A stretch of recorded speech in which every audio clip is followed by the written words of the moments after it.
Kemarin enggak ini kok. Kemarin 2 hari nggak jalan. Ah, emang kayak tak tungguin kok. Enggak lewat-lewat. Bisa tuh ini Jack. Berapa? Berapa? Tapi biasa, terasa larang-larang. Daripada cepet jebol. Iya. Mulai kemarin nungguin ya? Hah? Mulai kemarin nungguin. Iya. Waktu kapan Jumat ke Sabtu ya? Yang lewat tuh. Tapi udah jauh tak mau tak panggil kok. Jumat kayaknya. Iya.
Hujan terus ya. Pagi mau berangkat sudah taruh kota di luar, hujan lagi dimasukin tadi aja jadi habis keluar baru jalan.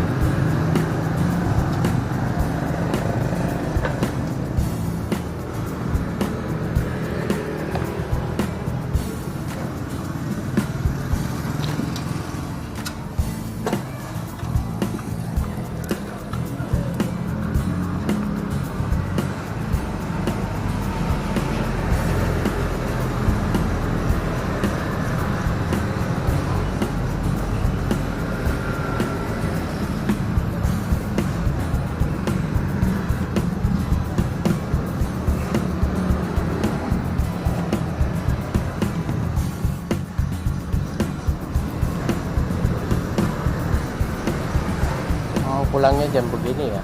Hmm? Pulangnya jam begini. Sore apa? Jam 6. Nah iya biasanya tak sore sampai sore tak tunggu nggak ada. Tadi tengah hari baru keluar. Jadi mau jalan jauh-jauh ya.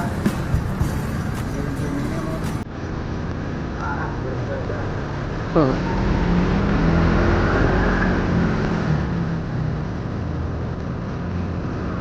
Ya, kalau keluar kemana dulu? Sampai tengah dulu. Ada pelindung. Berarti naik angkot dulu enggak?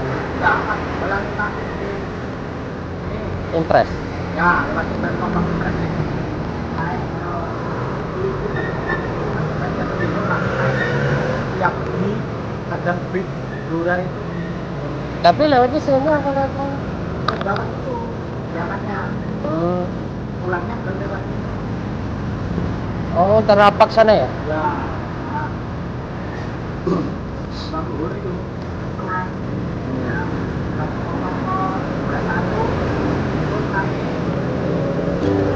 Oh, Senayan.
kalau minggu tutup tahu.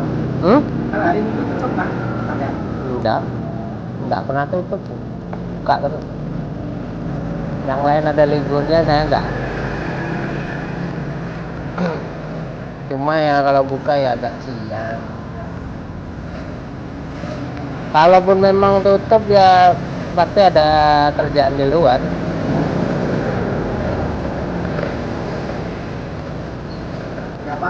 Berapa tapak? Berapa tempat bisa di 9. bilang? Di Ramayana dalam ada, di Bunsai ada. Kalau di Hypermart ada. Kalau yang pinggir jalan ya sini Pasar Baru. Strategi lain ya? Kamu suka strategi kan ada kan? Jalan raya gitu. Beda lain, beda nama sudah. Vilai. Ya. Yang di pertigaan itu kan villa. Depan sini kan ada juga. Ya, kenapa? Kalau yang depan masjid Stratiga itu Raja. Oh ya, oh. Itu beda lagi ya? Beda. Beda nama toko sudah beda. Ini Aceh. Nah ini bosnya orang Padang. Kalau tempat sampai ini berarti seandainya berapa pokok itu ya namanya tetap satu ya? Nah, iya. Ganti nama ya? Jadi kalau bosnya kan orang Padang, tapi stay-nya di Surabaya. Di sana kan cabangnya lebih banyak. Di Surabaya. Jawa Timur ya. Terus ya Mojokerto ya Madiun. Ada 80 lebih. Nah kalau di sini yang megang adiknya, ya supervisornya lah. Adiknya bos. Ini sudah perusahaan besar itu. Iya, ya bukan perusahaan sih. Nah,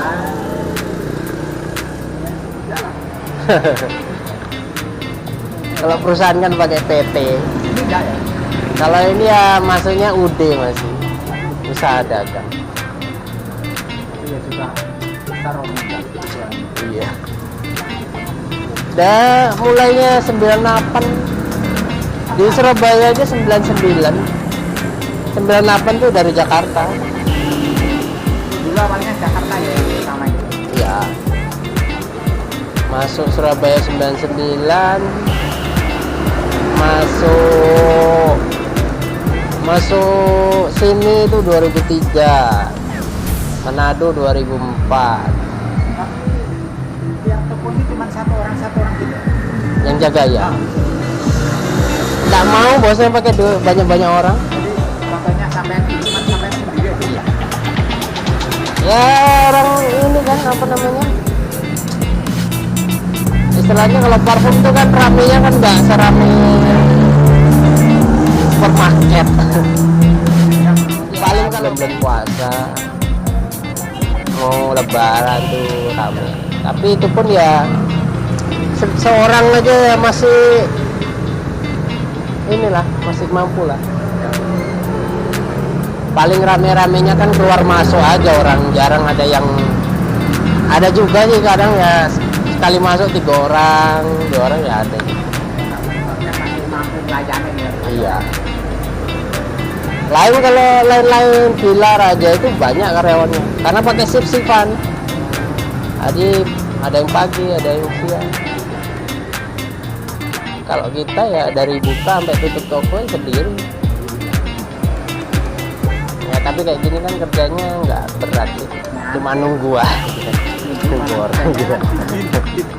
Kalau ngantuk ya tidur.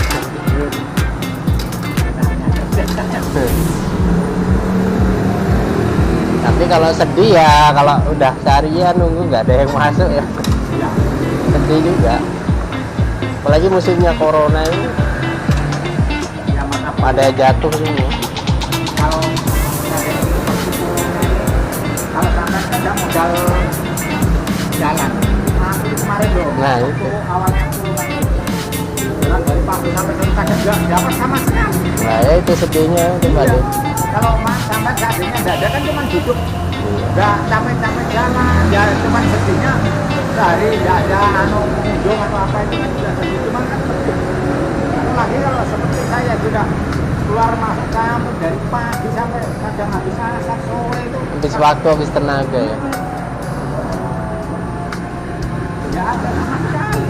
Kadang dapat satu pasang 15.000. Tapi ya rezeki udah diatur sih. Iya. Kalau saya itu punya prinsip ini, om, seandainya hindari nggak dapat, tapi yakin kalau besok dapat. Jadi Iya. supaya Semangat. jalan. Kalau seandainya ini nggak dapat, kalau besok malah jalan. Saya paham lah Pak De, karena dulu juga saya sales ya door to door juga dulu. Malah kalau saya sales dulu kan kalau ibaratnya barang yang dibawa barang-barang berat gitu, jadi nggak pakai mobil. Jalan kaki. Nah, iya. Kan ada sales yang diantar pakai mobil di satu tempat, udah itu nyebar. Kita enggak, ya berangkat sendiri, pakai angkot sendiri. Jadi kalau kayak misalkan bawa alat dapur yang satu set Ya.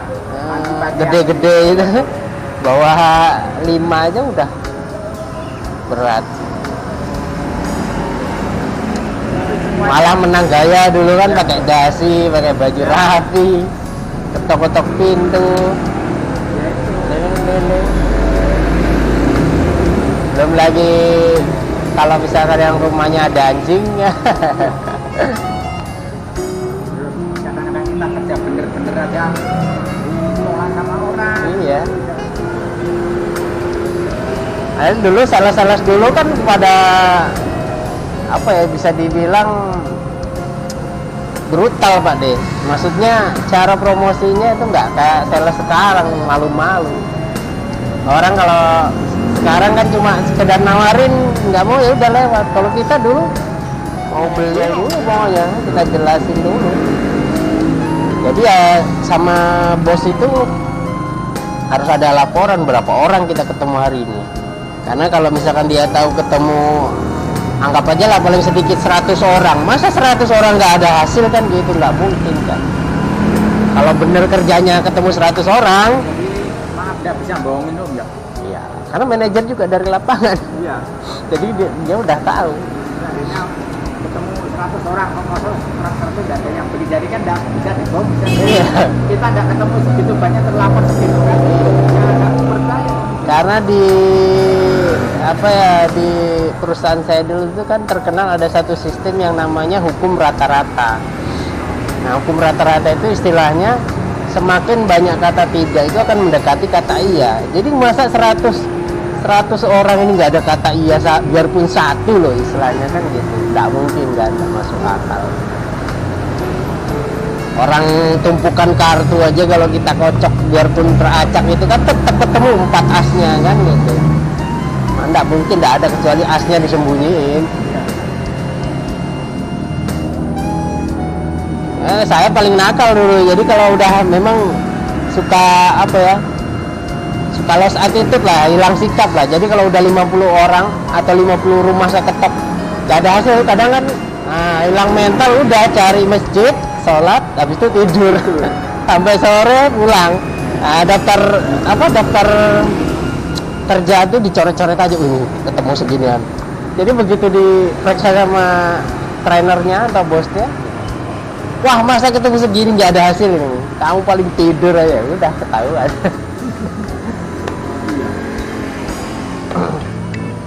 Sampai ya gitu, kadang ada trainer-trainer yang ketemu banyak orang tapi kok nggak ada hasil, malam tuh suruh keluar lagi, Cari lagi. iya suruh dikasih barang suruh keluar lagi. Tapi bener cuma 1 jam itu dapat laku 5, kan nggak masuk akal, berarti siangnya tadi tidur gitu loh. Jadi ya dengan sendirinya itu malah ketahuan gitu. Iya, karena ya itu tadi manajer juga dari lapangan, jadi dia udah ngerasain kan yang mana yang bohong, mana yang enggak.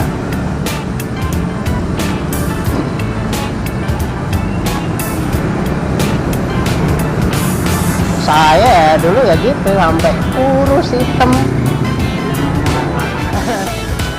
Tapi semua itu kan ada hikmahnya.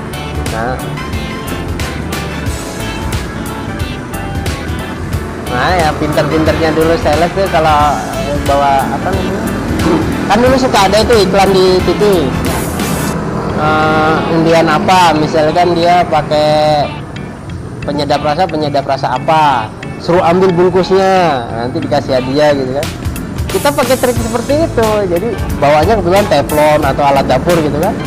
Nah begitu masuk, oh salah enggak Pak, saya nggak jualan. Jadi kita ini lagi ada ulang tahun perusahaan gini. Oh iya. Ibu pakai penyedap rasa apa gini? Oh ambil bungkusnya. Giliran itu tadi ambil, apa? Dikasih pertanyaan. Ibu kalau ini Bu, kita ada barang yang nanti masuk ke mall harganya sekian. Nah, Kalau ibu bisa jawab pertanyaan saya, hari ini cuma dikasih harga pabriknya aja. Dikasih pertanyaan. denger itu maksudnya pernah lihat. Iya pernah tahu lah pasti. Itu ya triknya ya. Jadi biar mau jauh salah ya dibenerin aja. Nah, nanti kan tinggal belakangan ketahuan ya orang bener mau niat bayar atau enggak kan. Oh, udah mainan kita dulu tuh kayak gitu. Tapi modal sama kalau itu enggak pertama itu harus pinter ngomong ya jadi tahan mentah. Nah iya itu tadi.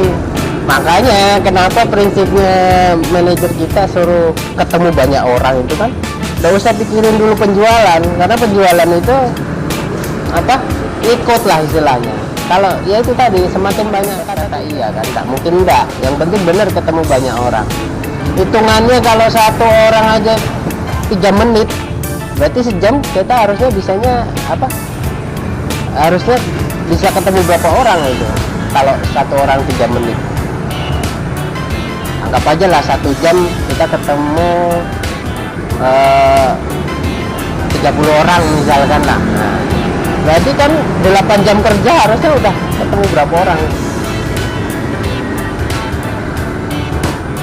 Jadi makanya kenapa harus orang beli nggak beli kita ajakin ngobrol, ya itu tadi latihan kosakata, latihan ngomongnya kan supaya lancar.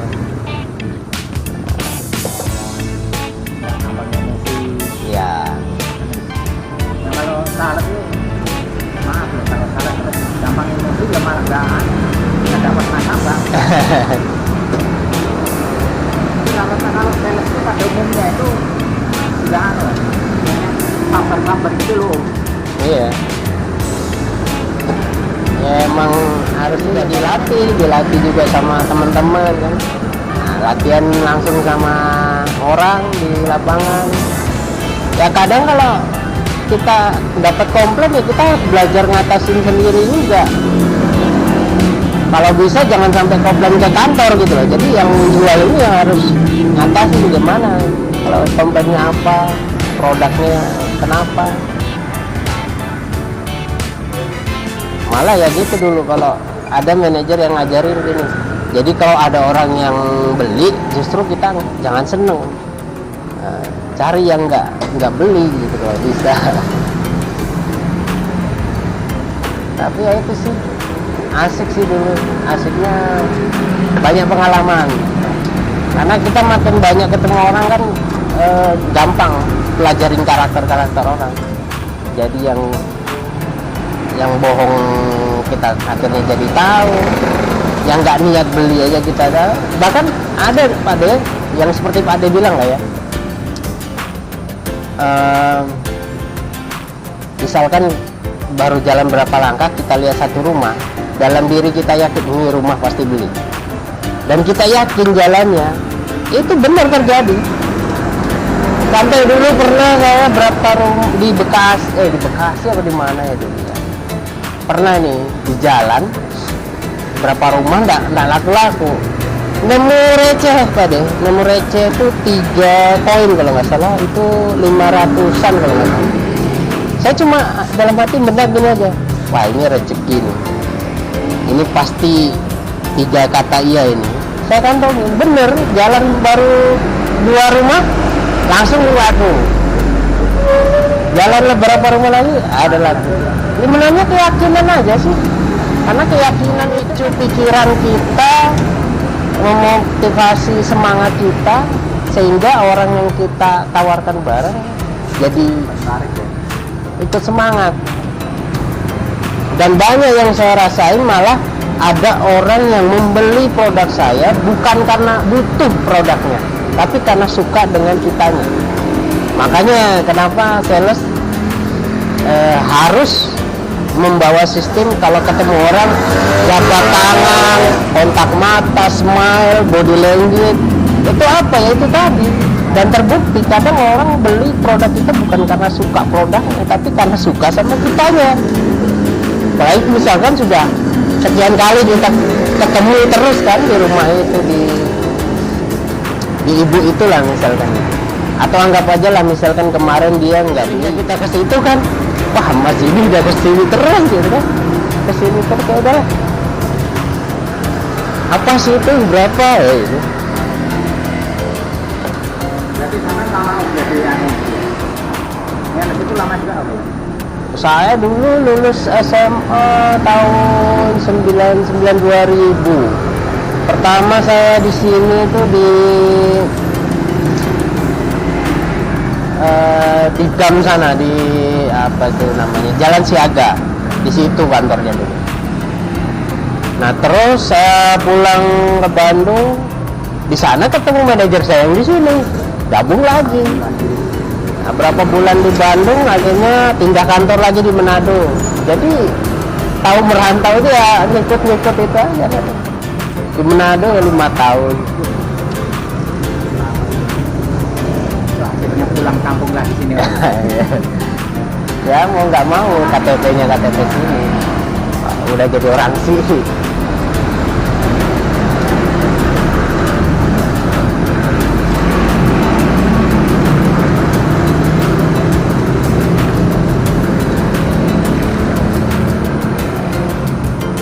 Bahkan dulu sampai ketemu saingan-saingan kita itu yang MLM. Oh ya. Nah, MLM itu kan dia jaringan kan. Jadi melihat kita lagi nawarin barang itu, kadang mereka mau narik kita juga ke MLM-nya dia gitu. Oh, kamu nih bagus mas skillnya ini. Sayang banget kalau cuma kamu gaji berapa di situ? Nggak ada gaji kita bilang kan. Kita kalau barang laku baru ada duit. Kalau nggak laku ya nggak dapat duit. Diajak gitu ya.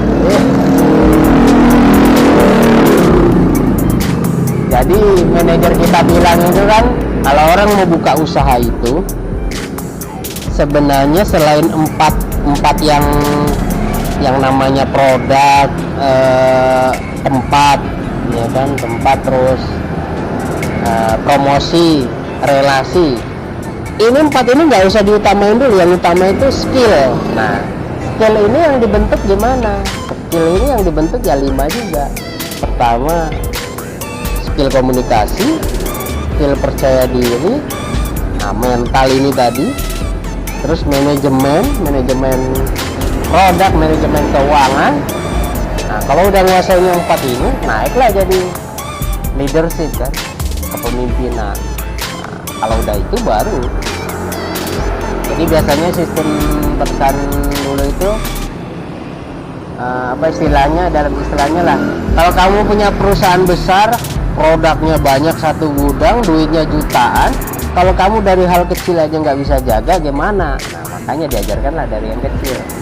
Kita dititipin produk dari kantor, atau duit yang dihasilkan dari produk tersebut kita nggak bisa jaga, enggak kan gitu. Nah, setelah naik jadi trainer itu, ya itu biasanya kalau umumnya kantor-kantor sales itu kan membentuk tim. Jadi kita ngerekrut anak, istilahnya anak baru, kita jadiin distributor. Nanti kalau masuk tim kita, pencapaian tim kita tercapai, diangkatlah, masuklah jadi asisten manajer, jadi manajer. Kalau udah masuk ke manajer, udah ditawarin sudah mau buka kantor di mana. Iya, sistem perusahaan kita dulu. Makanya saking banyaknya seluruh Indonesia ini banyak kantor sales macam kita ini.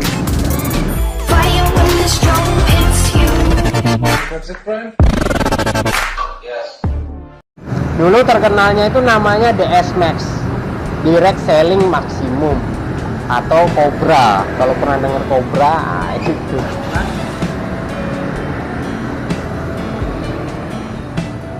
Jadi sekali keluar kantor itu rombongan kayak.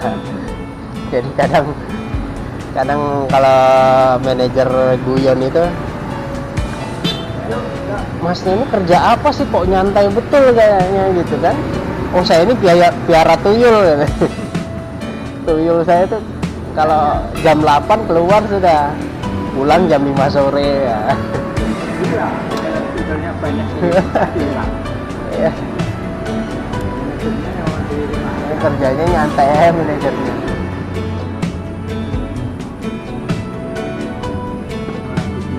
Tapi ada juga Pak deh.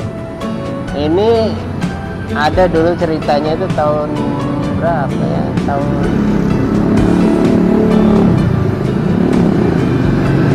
masuk di Manado itu 2003 ya, berarti sekitar ya 2003an juga lah di Bandung itu. Ada manajer jebolan Ternate, cewek masih ya umur muda juga lah. Tapi dari daftar seluruh kantor di Indonesia dia number one, omsetnya paling bagus. Gimana enggak?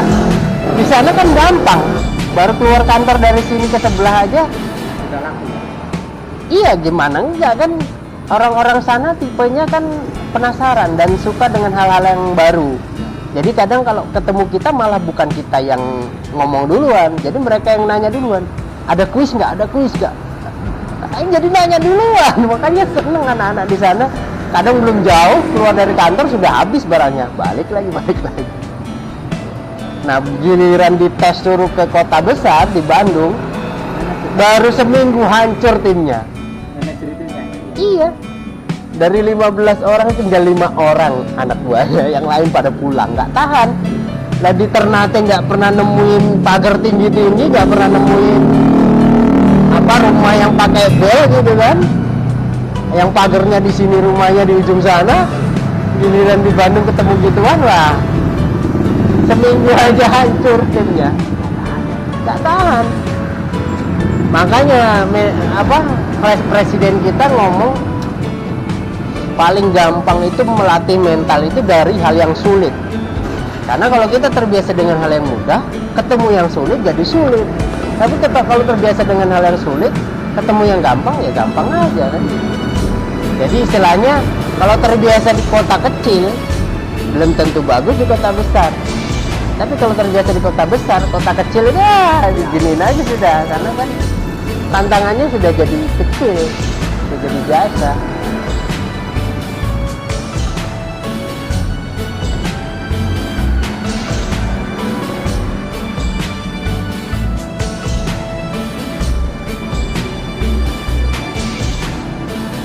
Jadi yang awal bisnis itu masuk ke Indonesia aja itu awalnya Kanada. Ceritanya itu orang-orang PHK Pak De. Ya. Jadi orang-orang di PHK ini dua orang bersahabat ini akhirnya membentuklah sebuah sistem bahwa kalau orang buka toko, majang barangnya di toko itu kan berarti kan nunggu bola. Ya kan? Gimana kalau kita menjemput bola? Nah, itulah akhirnya pertama kali diciptakan bisnis door to door. Jadi dia mencoba dari rumah ke rumah ini, ternyata kok hasilnya dibandingin diam di toko, istilahnya mungkin 5 kali lebih besar atau 10 kali lebih besar hasilnya kan. Nah, akhirnya banyak banyaklah cabangnya masuk ke Indonesia itu sekitar tahun 93 kalau nggak salah, 93 itu. Tapi di Jakarta itu masih gabungnya dengan buku, jadi istilahnya divisinya masih divisi buku lah, kerjasamanya dengan Tiga Raksa dengan apa gitu. Jadi mainnya masih di kalau orang salesnya itu nawarin tuh di keramaian, kadang di parkiran mall, di parkiran pasar. Tapi kalau sekarang mungkin kalaupun masih ada loh ya, nggak tahu sekarang mungkin udah lebih, ya, udah banyak. Nah kalau yang saya dulu kan masuknya divisi clearance. Divisi clearance itu divisi sapu bersih. Jadi semua produk kita bawa. Makanya teman saya yang pernah ngalamin sih, bukan saya. Permen Trebor, Pak De pernah dengar kan? Permen Trebor. Itu gimana caranya orang bukan masuknya ke rumah-rumah sama gue, tapi langsung door to door ke rumah-rumah nawarin sebuah permen Trebor dengan bahasa sales itu gimana gitu kan? Iya.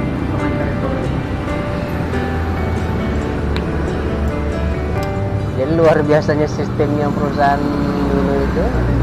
Kalau sekarang, nah kalau yang enak itu sebenarnya divisi player. Divisi player itu yang saya bilang tadi. Jadi di mobil, dan itu pun enaknya nyebar brosur aja. Jadi nggak bawa barang. Nanti kalau misalkan ada orang yang minat, pesen, baru diantarin barangnya. Jadi nggak bawa barang, itu enak ya. Nah, kalau kita ini yang divisi clearance yang apa? Benar-benar bawa barang door to door.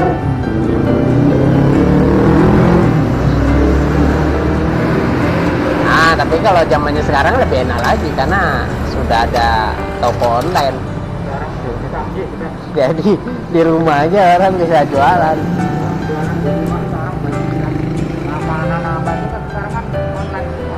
Iya.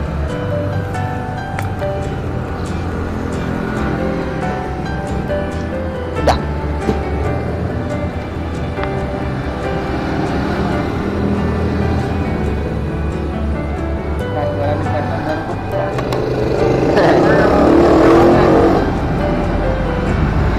Apalagi ya ini untungnya musim corona ini, jadi pedagang toko online makin berkembang karena memang istilahnya orang yang malas keluar rumah ya udah online aja sudah kan gitu. Kan ada hikmahnya gitu loh.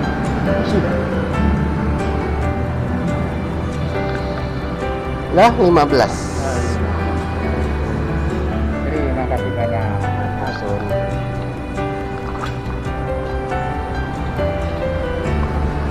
Jadi langsung balik. Ya? Ada pesanan di sini, 23. Oh, Sama dia Om ya? ya sama-sama.